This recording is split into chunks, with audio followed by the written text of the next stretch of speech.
알기 쉬운 경제 완전 정복. 가장 가까이 있는 생활 경제 뉴스. 김은경의 생생경제.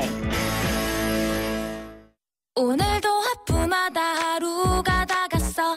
잠깐 활력이 필요해. 기운이 뿅 생겨났어. 활력이 슝슝 생겨났어. 착한 활력 비타민으로 채워주세요. 착한 드링크 비타오백. 경제 뉴스의 진실과 오류, 생생경제가 땄다. 오늘의 생생 인터뷰는 인터넷 전문은행 도입 방안의 핵심을 짚어봅니다. 김인경의 생생경제 3부 함께하고 계십니다. 금융위원회가요, 오늘 인터넷 전문은행 도입 방안을 발표를 했습니다. 내용을 많이들 예측을 했었는데 실제로 열어보니까 훨씬 더 파격적인 내용이 담겼다라는 평가가 나오고 있습니다. 특히나 23년 만에 처음으로 국내 금융시장에 신규 은행이 진출할 수 있는 길이 열렸다. 이런 점도 굉장히 이슈가 되고 있고요. 특히나 산업자본이 은행을 소유하는 것, 이걸 강하게 규제를 해왔었는데 은산분리 규제가 완화가 되면서 이것이 상당한 좀 진통을 가져오지 않을까라는 우려도 되고 있습니다. 그리고 범위를 봤더니요, 일반 은행과 거의 같습니다. 여신 업무라든지 또 신용카드, 방카슈랑스 이런 겸용 업무도 다 할 수가 있고요. 여러 가지 부수 업무들도 다 할 수 있기 때문에 사실은 은행이 하나 더 생기는 것이라고 보면 될 텐데 점포가 없다는 점만 좀 다르겠죠. 그래서 어쨌든 인터넷 전문은행이 윤곽이 서서히 잡히고 있습니다. 하지만 제가 아까 말씀드렸다시피 여러 가지 짚어봐야지 될 문제, 또 넘어가야 될 산들이 많은데요. 이 부분 짚어보도록 하겠습니다. 정유신 서강대 경영학부 교수 전화 연결했습니다. 교수님 안녕하십니까? 네, 안녕하세요. 네, 이 금융위원회가 오늘 2시에 인터넷 전문은행 도입 방안을 발표를 했잖아요. 예. 예, 대략적인 내용들을 좀 설명을 해주시겠어요? 인터넷 전문은 노드맵이라고 발표가 됐는데요. 네. 중요한 올해 안에 이제 한두 곳 예비인가를 받을 거라는 거. 네. 인터넷 전문은행이 은행이기 때문에 은행법 규제를 받지만 이제 비금융 주력자라고 그래가지고 산업자본이죠. 예. 산업자본의 은행 지분 보유 한도를 이제까지는 이제 4%였잖아요. 이거 그렇죠. 50%까지 이제 인정한다는 거. 예. 최저 자본금도 이제 당초에는 이제 1,000억 얘기를 했었는데 은행 설립인가 500억으로 낮췄고. 네.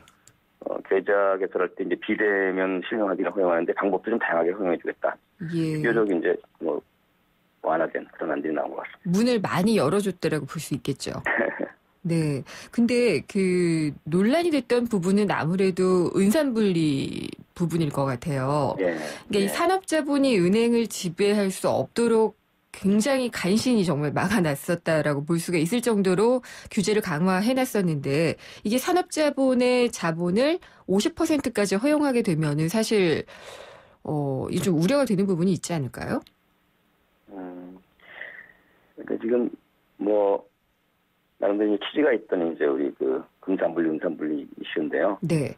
어쨌든 이제 세월이 또 많이 변해가지고 인터넷 전문은행, 네. 요즘은 핀텍이라고 하지 않습니까? 이런 그렇죠. 쪽이 굉장히 활발하게 금융 쪽으로 지금 또 들어오고 그게 또 국제적인 트렌드고 해외 같은 경우에 이제 인터넷 전문은행 굉장히 활발한 영역 같은 국가들 미국, 유럽 예를 보게 되면 이제 비은행 대주주가 많거든요. 그래서 네. 아마 여러 차례 심의도 하고 또 전문가들이 모여서 세미나를 통해서 이제 인터넷 전문은행이 성공하려면 어떻게 해야 되나 이런 예. 논의를 했던 걸로 알고 있고요. 결론은 이제 좀 다분 창의적이고 역동적인 대주주가 좀 다시 말씀드리면 이제 기존 은행이라든지 금융기관은 다른 어떤 DNA를 갖고 있는 대주주가 필요한 것이 아니냐. 네. 이런 판단을 하고 은산 분리 틀은 유지하되 좀 지금 말씀하신 산업자본의 어떤 그런 허용 범위를 네. 보유한도 허용 범위를 좀 넓히자. 물론 이제 상호 출자 제한 기업 집단들 있지 않습니까? 대기업 집단들 이거는 이제 제외하고. 그러나 이제 또 원래 은산분리, 금산분리 법 취지가 갖고 있던 거 있지 않습니까?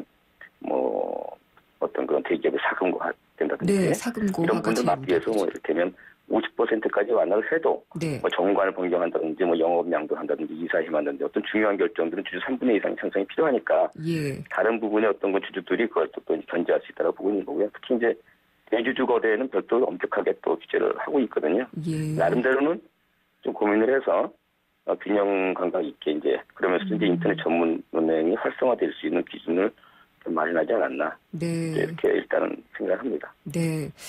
어쨌든 새로 시작하는 거기 때문에 무조건 막아서는 또 되지 않을 테니까. 그런 고민을 한 것 같아요. 예, 그런 고민을 한 것 같아요. 영업 범위를 보니까 뭐 거의 일반은행과 같은 것 같아요. 특히나 이제 신용카드 업무 같은 경우에도 네. 이게 될까 말까라는 것들을 의구심을 가졌었는데 허용을 했죠. 네. 그러니까 이제 이게 일단 은행법 내에 이제 들어오는 거니까 네. 처음부터 사실은 뭐 이거는 되고 이건 안 된다라고 하면 어떻게 보면 이제 길게 봤을 때 오히려 문제가 있고 네. 적극적인 어떤 진입을 해서 뭔가 바꿔 전화를 일으키려고 하는 것들이 어려워질 수가 있으니까 일단 영업 범위는 일반의 고유 업무는 뭐 이런 거 다 일단 포함해서 또 해놓고 네. 그렇지만 이제 가는 과정에서 이제 인가 과정에서 뭐 사업 모델도 같은 것도 검토를 하잖아요. 근데 하겠다고 하는 예비 사업자들은 이제 인가되는 과정에서 검토를 할 텐데 그럴 네. 경우에 따라서 사업 모델이 좀 뭐 부족하다든지 하게 되면 그때 좀 제한을 또 할 수 있다. 이렇게 네. 좀 보여지고요. 예. 저는 기존의 사고방식을 갖고 있어서 그런지 모르겠지만 어쨌든 네. 은행의 업무라는 게 굉장히 또 전문화되어 있는 것들이잖아요. 그러니까 네. 예적금만 있는 게 아니라 뭐 신용카드, 뭐 파생상품, 또 이 어음과 관련된 문제 뭐 이런 것들이 있는데 그냥 일반적으로 들어갈 수 있게 이렇게 열어주는 것이 어떤 학습이 안 돼 있거나 이런 쪽에서 하기에는 쉽지 않을 것 같은데요. 그렇기 때문에 아마 사업 모델을 보고서 예. 인가 과정에서 나름대로 이제 그런 그 제한이 주어지거나 단계적인 어떤 허가가 주어지거나 그렇게 될 것으로 보여지고요. 네. 실질적으로 이제 뭐 그걸 다 할 수 있다 하더라도 허용된다 하더라도 기존에 이제 은행이 갖고 있는 뭐 영업력 있잖아요. 예. 그리고 또 은행이 대출하는 것도 있고 지금 말씀하신 대로 다양한 상품들 갖다 다룰 수가 있기 때문에 그렇죠. 로열티에는 그것들이 상당히 있거든요. 네. 그런데 그런 거 갖다가 사실 뚫으려면 비용이라든지 이런 것들은 인터넷 전문은행의 어떤 그 절감을 할 수가 있겠지만 네. 마케팅 코스트 해외에서도 그런 경험 이미 많이 했어요. 마케팅 코스트가 더 들어간다라든지 오히려 이제 그런 경우에 또 실에 대한 어떤 위험 관리 약해질 수 있는 이런 것들이 있기 때문에 네. 오히려 이제 사업 모델을 내면서 영업을 할 때 순차적으로 갈 거라고 보고 경우에 따라 또 거기에 또 위험 관리가 또 들어갈 수 있겠죠 당국에서. 네. 일단 네이버나 다음 카카오 같은 경우에는 이미 관심을 표명을 했었고요. 지자체에서도 경기도인가요? 인터넷 전문은행 설립하겠다라고 얘기를 비춘 것 같고요. 그리고 기존의 은행들이나 제2금융권도 인터넷 전문은행에 다 관심을 갖고 있는데 이 IT 기업 같은 경우에는 특히나 더 탄력을 받을 수 있는 그런 방안인 것 같네요. 네. 근데 이제 이런 구체적인 것들이 좀 더 나올 것 같은데요. 네. 지금 보면 이제 이번에는 좀 1단계로 뭐 인가를 주고 좀 더 이제 그런 시험 인가 단계에서 어떤 상황을 좀 봐가면서 2단계로 한다 이제 이런 거기 때문에 좀 더 본격적인 산업자본, IT는 이제 본격적인 산업자본에 포함될 수가 있거든요. 그래서 본격적인 산업자본이 들어오는 건 아마 2단계가 되지 않을까 이런 생각을 하는데 물론 1단계에도 들어갈 수는 있는데 네. 대주주보다는 뭐 은행을 제외한 다른 금융권과의 어떤 컨소시엄 이런 형태로 갈 가능성이 좀 더 있기 때문에 그럴 경우에 이제 뭐 지금 말씀하신 다음카카오나 네이버가 어떨지 이건 좀 지켜봐야 될 것 같아요. 그러니까 단독으로 하기보다는 뭐 은행과 손을 잡거나 뭐 은행과 비슷한 그런 인력들, 은행에서 인력들을 뭐 채용한다든가 이런 방식으로 접근할 것이다라고 보시는 거. 그런 것도 가능하고 예. 비은행 금융기관도 있지 않아요, 그죠? 네. 뭐 카드사라든지 또는 보험, 예. 또는 증권 이런 쪽하고 이제 연합할 수도 있는데 대주주가 될 것이냐 이런 부분들은 좀 더 지켜봐야 되고 또 이제 네. 그 금융 당국의 방향도 봐야 될 것 같습니다. 왜냐하면 얘도 국회를 또 건너가야 되잖아요. 그렇죠. 다음 달에 또 이제 국회 일단 법사에 정무위원회 올라갈 텐데 예. 법안으로 그런 과정도 지켜봐야죠. 그러니까 이게 많이 완화를 해줘서 들어가게 되면은 나중에 부실해지면은 그게 전체 금융 시스템을 또 부실하게 만들고 국가 경제에도 해가 될 수 있기 때문에 그런 점들은 국회에서 굉장히 많이 토론을 거쳐야지 될 것 같다는 생각이 들어요. 네, 그런 부분들은 항상 그렇죠. 네. 그리고 이제 해외 쪽의 어떤 그런 또 흐름, 또 글로벌 파이낸스 그 금융의 어떤 스탠다드가 이제 바뀌는 부분. 네. 저희가 또 이제 핀텍 산업을 또 활성화시킨다는 차원, 그리고 핀텍이 실질적으로 금융권을 갖다 활성화시키고 효율화시키고 경쟁력을 제고해서 해외로 나갈 수 있는 가능성이 있다는 부분, 이런 걸 고려하게 되면은 사실 이제 지금 말씀하신 리스크 관리를 해가면서 네.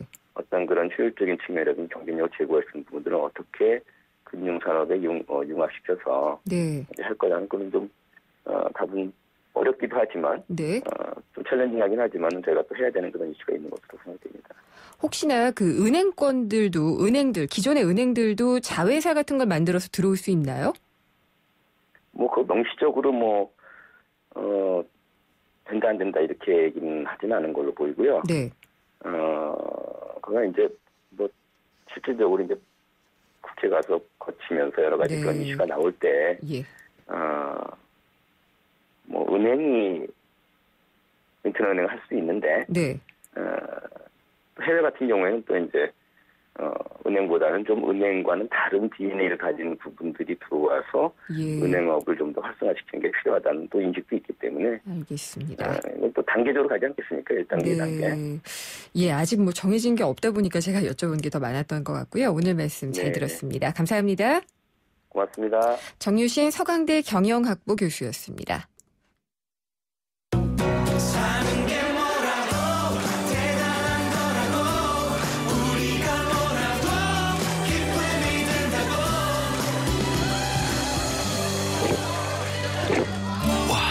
왜 이렇게 잘 넘어가?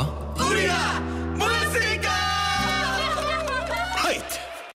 차우가 같네. 차우가 같아. 2588 왜 차우가 같냐고요? 고객님 제발 한 번만 눌러서 확인해 주세요. 왼쪽 오른쪽 차우가 완전 같은 대리운전 번호죠? 응답하라 2588 응답하라 2588. 네, 잠시 후 생생경제 4부 이어지는데요. 은퇴솔루션 시간이 있습니다.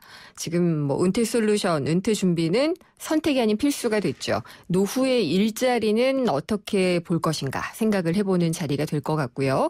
라디오 인크루팅 시간에는 경력직들의 이직 성적표를 살펴보도록 하겠습니다. 그리고 궁금한 점이나 의견 있으면은 보내주세요. 문자는 짧은 건 50원, 긴 건 100원의 정보 이용료가 부과되고요. 휴대전화 우물정의 0945번, 또 YTN 라디오 앱 예스를 통해서 남겨주셔도 됩니다. 또 웹사이트 김윤경의 생생경제 게시판에 남겨주셔도 되는데요. 여러 가지 의견들 저희가 잘 참조하도록 하겠습니다. 잠시 후 4부에서 뵙겠습니다. 국민권익위원회는 공공부문의 우월적 지위 및 권한을 남용한 부패 행위에 대해 5월 11일부터 100일간 특별 신고 기간을 운영합니다. 첫째, 인허가 및 계약 과정에서의 권한 남용. 둘째, 정보 및 편의 제공의 대가를 요구하는 등 감독 단속 권한 남용. 셋째, 허위계약서 묵인, 인건비 미지급 등 예산 및 회계 권한 남용. 넷째, 각종 인사권 남용으로 인한 부패 행위 모두가 신고 대상입니다. 신고는 청렴신문고, 부패 공익침해신고센터 등 온오프라인과 모바일 앱을 통해 신고 상담은 국번 없이 120이나 1398로 가능합니다. 여러분의 적극적인 참여가 공정하고 평등한 대한민국을 만듭니다. 이 캠페인은 국민권익위원회가 함께합니다.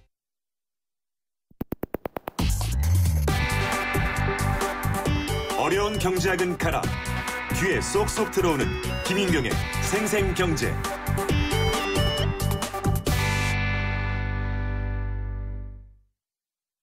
안녕하세요. 차승원입니다. 제가 문제 하나 낼게요. 닭강정은 차갑게 먹어야 맛있을까요? 뜨겁게 먹어야 맛있을까요? 정답은 버거로 먹어야 맛있습니다. 닭강정과 버거의 운명적 만남. 잡사바 롯데리아 강정버거. 롯데리아. 유호정 씨, MG 새마을금고는 어떤 금융이에요? 한결같이 당신만 바라봐주고 애인같이 당신만 사랑해주고 가족처럼 늘 당신 곁에 있어주는 오직 나만 바라봐주는? 맞아요. MG 새마을금고는 당신만 바라보는 당신바라기 금융이에요.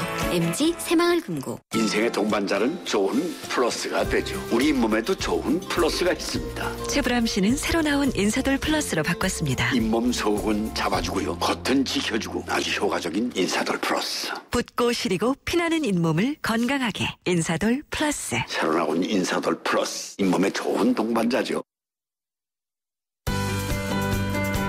행복한 미래를 위하여 은퇴 솔루션. 네, 저 이 시간 맨날 기다려지는데요. 은퇴 이후에 어떻게 살아야 될 것인가에 대한 고민이 상당히 많거든요. 은퇴 솔루션 미래에셋 은퇴연구소 김경록 소장님 나오셨습니다. 안녕하십니까? 네, 안녕하세요. 네, 예. 제가 기다린 거 알고 계시죠? 감사합니다. 네, 예. 아니 전 늘 겁이 나요. 예. 일을 언제까지 할 수 있을까? 뭐 그렇게 너무 겁내하실 필요 없을 것 같습니다. 그래요, 제가 사서 너무 예. 고민을 하고 예. 있는 걸까요? 천천히 고민하셔도 될 것 같고요. 그런데 노후에 일자리가 없다고 하니까요. 예. 앞으로 뭐 세상은 또 많이 달라집니다. 또 새로운 일자리, 다양한 일자리도 생겨나고요. 네. 뭐 그런 세상이 지금하고 다를 겁니다. 또 그래서 너무 뭐 지금 많은 걱정을 하실 필요 없을 것 같고요. 예. 로봇이 제 자리를 뺏어갈 것 같아요. 그런 분도 있겠죠. 네. 근데 이제 노후의 일자리에 대한 생각이 이게 돈을 버는 일자리냐, 뭐 내 어떤 그 자아를 실현하는 일자리냐, 뭐 다들 관점이 다를 것 같아요. 예, 오늘 사실 드릴 말씀이 그쪽입니다. 지금 1차 베이비 부모들이 한 700만 명 되는데요. 네. 지금 53세에서 61세에 이릅니다. 그래서 이 사람들이 이제 그 은퇴 쓰나미처럼 앞으로 많이 퇴직을 하게 될 테인데요. 그리고 이제 또 제2의 일자리를 찾게 되겠죠. 그래서 제2의 일자리를 찾을 때 어떤 관점에서 보아야 할까 하는 부분을 오늘 사실 좀 말씀드려볼까 합니다. 예. 근데 뭐 일자리라는 관점에서 특히나 노후의 일자리라는 게 관점이 많이 변할 수 있을까요? 예. 얼마 전까지만 하더라도 뭐 노후의 일자리 같은 경우에는 뭐 또 서양 같은 경우에는 이제 그냥 여가를 즐기고 뭐 그런 게 일자리를 찾지 않았습니다. 소일하는 정도. 예, 그렇습니다. 그런데 최근에는 이제 수명이 길어지다 보니까 거기도 이제 노는데도 한계가 있다 해가지고 거기서도 마찬가지 이제 일자리를 찾고 그다음에 비영리적 활동이라도 하려고 그러고요. NPO 활동이라고 그러죠. 그래서 그런 이제 수명이 길어지고. 또 우리나라는 최근에 초저금리가 되고 이렇게 되면서 이제 일자리에 대한 관점들이 변하기 시작했습니다. 그러면은 어떤 관점을 장착해야 되나요? 예. 첫 번째 이제 일자리에 대해서 이 일자리를 이제 뭐 쉽게 말하면 must have 아이템이라고 보셔야 됩니다. 꼭 해야 되네요. 예. 두 가지 이유가 있는데요. 첫째 이유는 이제 금전적 돈에 대한 이유 때문이고 두 번째는 이제 비금전적 이유입니다. 그러니까 초저금리가 되면서 일의 가치가 쑥쑥 올라갔습니다. 그렇죠. 예를 들어 한 달에 50만 원 버는 거라면 사실은 이제 별로 많이 안 번다고 할 수도 있죠. 그런데 그게 금리가 10%일 때는 한 6천만 원 예금만 가지고 이자가 가능했습니다. 그런데 금리가 1% 같으면은 못 벌죠. 6억 원의 예금 자산이 있어야 됩니다. 그러니까 초저금리가 되면은 돈의 가치는 뚝뚝 떨어지고 일의 가치가 쑥쑥 올라갑니다. 그래서 향후에는 자기가 연금 소득과 일을 겸업하는 연금 겸업형 라이프 스타일을 일반적으로 가져야 됩니다. 예, 그런 의미에서 가져야 되는 거고요. 근데 이제 조금 간과하기 쉬운 것으로서 이 비금전적 가치입니다. 이 젊을 때는 일이 주는 비금전적 가치가 크지 않습니다. 비금전적 가치라 하면은 예를 들어 남는 시간을 활용한다든지 안 그러면은 사회적 관계, 여러 사람들을 만나는다든지 이런 부분이 이제 일종의 가치로 작용하는 건데요. 예, 젊을 때는 그런 부분이 별로 크게 중요하지가 않죠. 근데 나이 들어서는 이제 퇴직 후에 뭐 8만에서 9만 시간을 이제 써야 되고. 그렇게 말씀하시니까 굉장히 긴데요? 되게 많습니다. 그리고 이제 그 사회적 관계가 다 떨어지지 않습니까? 그래서 이런 관계도 가져야 되고 이런 면에서 일자리의 가치가 상당히 큰 겁니다. 그래서 비금전적 가치가 노후가 될수록 나이가 들수록 일에서 오는 비금전적 가치가 큽니다. 그래서 일자리를 판단할 때는 젊을 때와 달리 젊을 때는 나의 연봉이 얼마일까 뭐 이런 부분을 많이 생각하지만요. 노일 때는 자기의 버는 돈뿐만 아니라 이게 나에게 대한 금전적 말고 비금전적 가치가 얼마나 될까 얼마나 좋은 사람들과 만날 수 있는 장일까 이런 부분의 가치도 반드시 포함해서 생각을 해야 된다는 것이고요. 그래서 비금전적 가치가 커지는 만큼 일자리를 거의 must have 아이템이라고 생각을 하셔야 될 것 같습니다. 반드시 가져야 됩니다. 그런 생각을 일단 가지셔야 될 것 같습니다. 연금과 겸업하는 라이프 스타일이라는 말이 확 들어오거든요. 근데 이게 굉장히 중요한 것 같고 이거 이외에도 또 다른 관점이 필요할까요? 이제 일자리를 가져야 하는데 사람들이 이런 생각을 합니다. 그럼 도대체 방금 제일 처음에 말씀하셨듯이요. 일자리가 별로 없는데 어떤 네. 일자리를 가져야 하느냐 하는 부분인데요. 이 부분은 조금 일자리를 가지되 좀 길게 생각하시면 좋을 것 같습니다. 길게요? 예, 일자리를 네. 찾을 때 이제 단기적이고 네. 임시방편적 예를 들어 내가 한 65까지 뭐 단순 노무직이라도 혹은 단순 관리직이라도 택하겠다 뭐 이런 부분에 대부분 그런 생각이고요. 지금 네. 일자리는 대부분 이런 일자리입니다. 근데 제가 보기에 향후에 베이비 부모가 은퇴하고 이 700만에 이르는 베이비 부모가 은퇴하면서 일자리도 아주 다양하게 생겨날 겁니다. 새로운 일자리를 이제 창직이라고 그러죠. 저희가 새로운 길을 개척하기도 하고 해야 돼서 일자리를 보는 부분을 이렇게 좀 긴 시야로 보시면 될 것 같습니다. 한 예를 들면은 어떤 분은 이제 그림 그리는 걸 좋아하는데요. 네. 어떤 일을 할까 이렇게 하다가 컨설팅을 해주시는 분이 아이패드 화가를 하라고 그랬습니다. 그래서 예. 아이패드에 그림을 그리는 최초의 아이패드 화가로 해서 그걸로 가지고 또 이렇게 그 그림을 그리면서 네. 본인의 취미 생활도 하고 그걸로 돈을 벌고 그렇습니다. 네. 그래서 이런 부분이 향후에 이제 다양한 종류로 많이 생겨난다는 것입니다. 그래서 자신의 전문성과 자신의 경험을 살려서 할 수 있는 일, 네. 단순 관리직, 단순 노무직이 아니라요. 그런 부분입니다. 전문성, 경험, 기술 하니까 어렵게 생각하시는데요. 예를 들어 다른 사람의 말을 잘 들어주는 것도 기술입니다. 그래요? 말을 잘하는 네. 것도 기술이고. 왜냐하면 상담이 네. 제일 중요한 그럼 요건이 지금 그 기술을 연마하고 있는 건가요? 그렇습니다. 네. 네. 그래서 그런 자기 특기나 경험을 어떻게 살리느냐 한 부분이 중요하기 때문에 길게 보시고 자신의 전문성과 경험 이런 부분을 살릴 수 있는 일을 택하셔가지고 네. 적어도 앞으로 65세, 70세까지 일한다고 생각하시지 말고 나는 80세까지 일을 한다 이런 생각을 목표를 가지고 일을 선택하시기 바랍니다. 그래요. 저 70까지로만 해도 사람들이 무슨 욕심이 그렇게 많아 이렇게 얘기를 하던데 예. 80세로 지금 소장님은 정하셨군요. 예, 60대 중반 되시는 분들이 저는 이제 이분들이 이제 웬만큼 일을 다 하셨다 생각했는데 계속 다른 일을 하려고 그러시더라고요. 네. 적어도 한 70 중반까지. 근데 지금 50대, 40대 같은 경우는 거의 건강이나 이런 걸 보건데 80 정도까지는 일을 한다고 봐야 됩니다. 그래서 네. 40, 50대 분들은 일의 시야를 가질 때 혹은 최근에 이제 은퇴하시는 베이비 부모들도 한 80까지 일을 한다고 생각하시고 그리고 이제 직종을 택하고 네. 자기의 전문성을 택하는 것이 좋을 것 같습니다. 네, 그 아이패드 화가하시는 분은 그림 그리는 이 것에 있어서 특화가 된 능력을 갖고 계시잖아요. 예. 근데 대부분의 분들이 저를 예. 포함해서 예. 특출난 능력이 없거든요. 제가 또 하나 예를 들어 보이겠습니다. 예. 예를 들어 제가 이제 이런 생각을 하고 있는데 지금 소장님 하실 직업인가요? 아니요, 완전히 다른 건데 네. 이런 아이디어입니다. 나는 걷기를 10년 동안 10,000보 이상 걷기를 해가지고 그 데이터를 다 수집을 하는 겁니다. 그리고 10년 동안 자기가 걸으면서 가진 여러 가지 경험이 있을 거지 않습니까? 네. 그런 것과 자신의 데이터를 가지고 그래서 이제 걷기에 관련된 걷기와 건강을 관련시킨 이런 이제 강사나 컨설턴트로 해도 되는 거고요.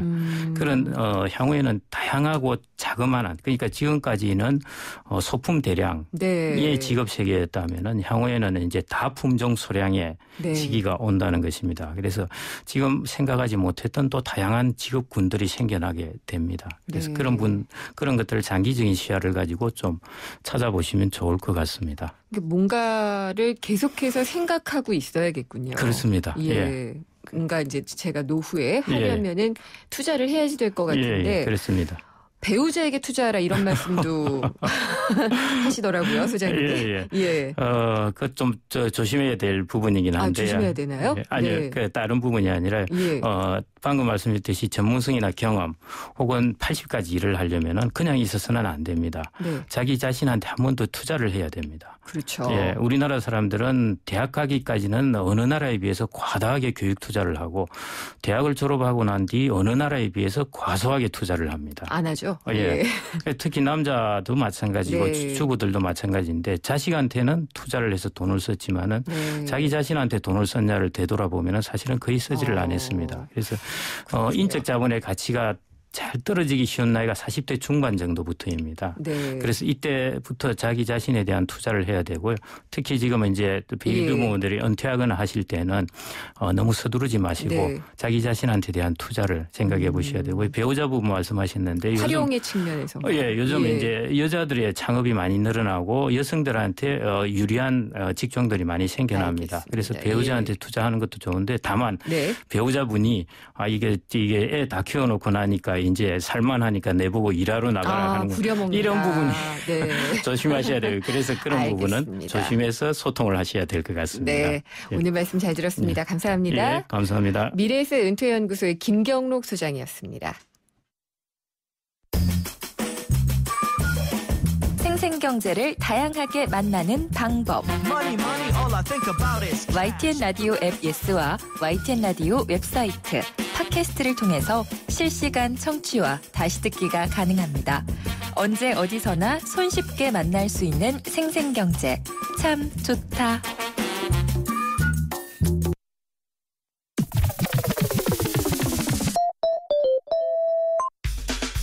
내게 꼭 맞는 일자리 어디 없을까? 취준생도 재취업자도 엄선된 일자리 정보가 한 곳에.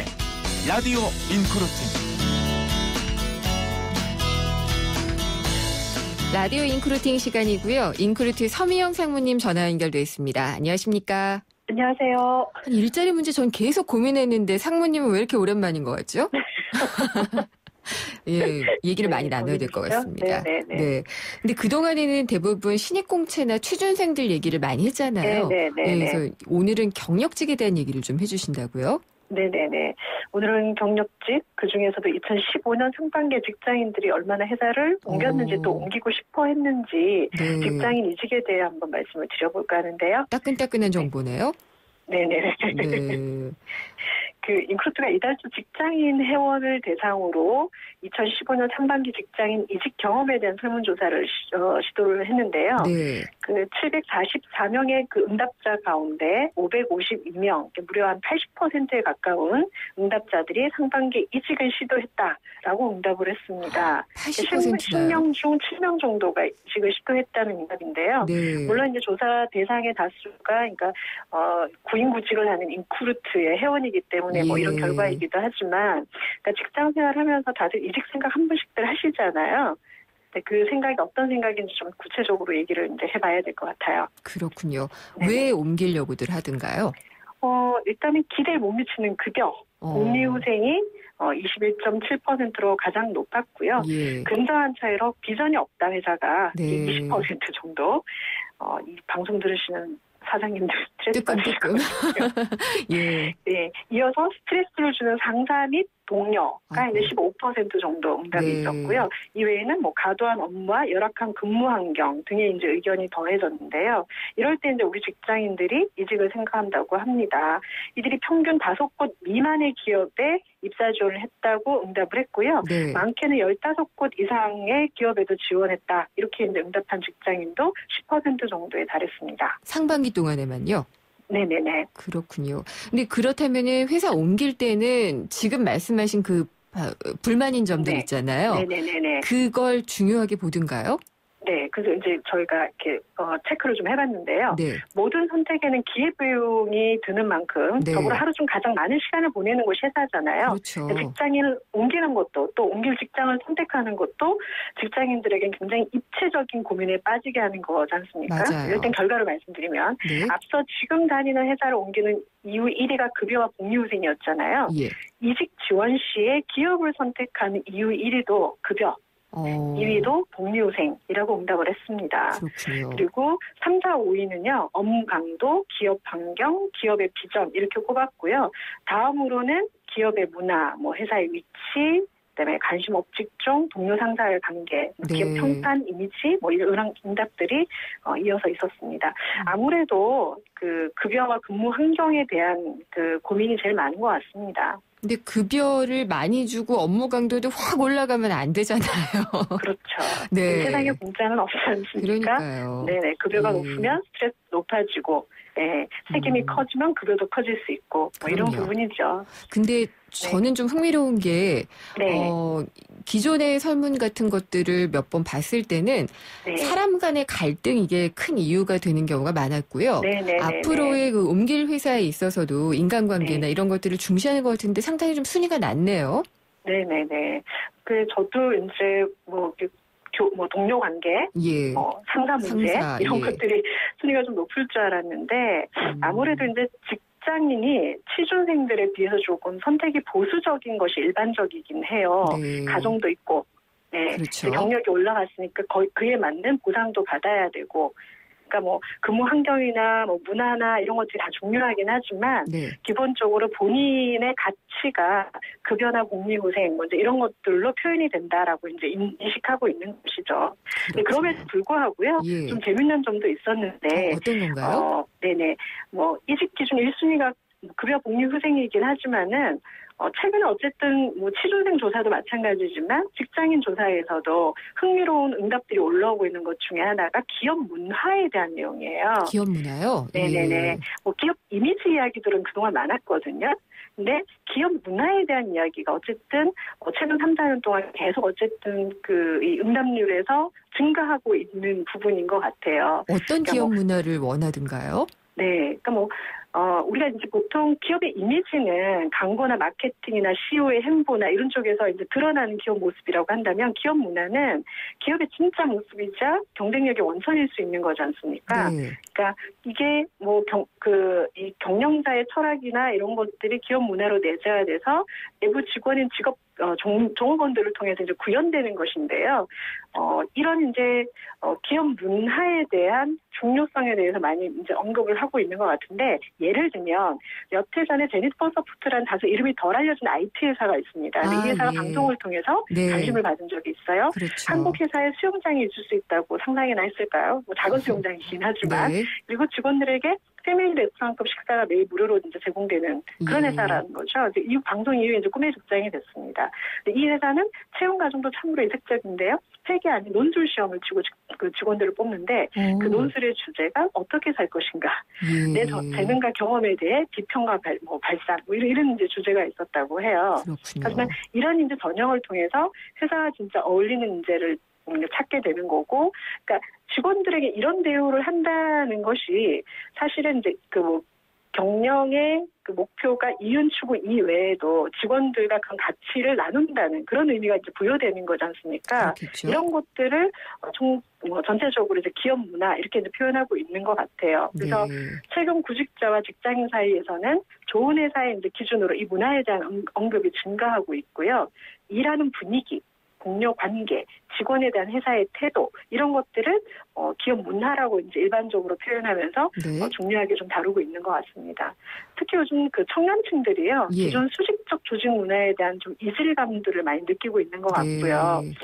국내외 IT 회사의 자유로운 조직 문화들이 좀 많이 알려지기 시작하면서 이런 것들이 좀 한몫하고 있는 것 같습니다. 어디에 아침은 자유가 시작된다 이런 회사들 말이죠. 그런 있죠. 네. 전 또 결과가 궁금한데 이직 성공률은 얼마나 되나요? 저희가 이제 응답 대상자 중에 15%만이 이직에 성공했다고 했습니다. 낮은 편인가요? 그렇죠. 낮죠. 그중 73%는 한 곳의 기업에 최종 합격을 했고 22%가량이 3번 미만에서 이제 좋은 결과를 얻었다고 하고요. 참고로 이직에 성공한 직장인에게 가장 도움이 된 구직 경로가 어디냐고 물어봤더니 1위는 취업 포털이었고요. 2위는 이제 경력자들인 만큼 헤드헌팅에 대한 언급이 있었고요. 3위는 이제 지인의 소개라고 응답을 이제 했습니다. 어쨌든 결론은 응답자의 90% 가까이 시도를 해서 15% 정도가 성공했다는 것인데요. 다음에 또 이 시간이 되면은 이직 노하우에 대해서도 좀 얘기를 해봐야 되겠습니다. 꼭 얘기를 해봐야 될 것 같습니다. 오늘 말씀 잘 들었습니다. 감사합니다. 인크루트의 서미영 상무였습니다. 이성민 선배님, 고민 있으세요? 요즘엔 은퇴도 빠르고 또 내가 아프면 애들이 고생이고 어떡하지 현빈 씨? 그러니까 받아야죠. 삼성생명 골든밸런스 통합자산분석 컨설팅. 보장부터 은퇴까지 인생자금의 황금 비율을 맞춰주거든요. 그래? 어떻게 받지? 삼성생명 컨설턴트와 상의하세요. 안녕하세요. 최지우입니다. 유플러스 제로클럽 시즌2 알고 계세요? 쓰던 할부금이 남아있어도 부담 없이 지금 바로 최신폰과 만나세요. 6개월간 할부금 제로, 최신폰을 부담 없이 갖는 유플러스 제로클럽 시즌2. 할부원금 6개월 납부 이후 24개월 균등 상환. 7월 31일까지 자세한 사항은 홈페이지를 참조해주세요. 키니바 최구 강조윤 한신호사 관악송안 유홍장 고문손 양대 백화점 심도 하성과차 성시만큼 운전 습관은 다양해도 타이어 수명을 보증하겠다는 생각. 마모 수명 보증제. 생각의 무브 금호 타이어. 디자인 좀 아시는 분이라면. 천연 가죽의 부드러운 감성과 인체공학적 디자인이 만들어내는 완벽한 그립감의 가치를 아실 겁니다. 이제 스마트폰에서도 See the great, feel the great. LG G4. 내일은 금요일입니다. 금요 초대석으로 마련을 했는데요. 박근혜 대통령 대선 후보 시절에 경제 과외교사, 경제 멘토로 알려지셨던 분이죠. 김강두 국가미래연구원 원장을 모시겠습니다. 우리 경제 문제는 뭔지 또 적절한 해법은 무엇인지 얘기를 나눠보도록 하겠습니다. 내일 찾아뵙겠습니다. 김윤경이었습니다.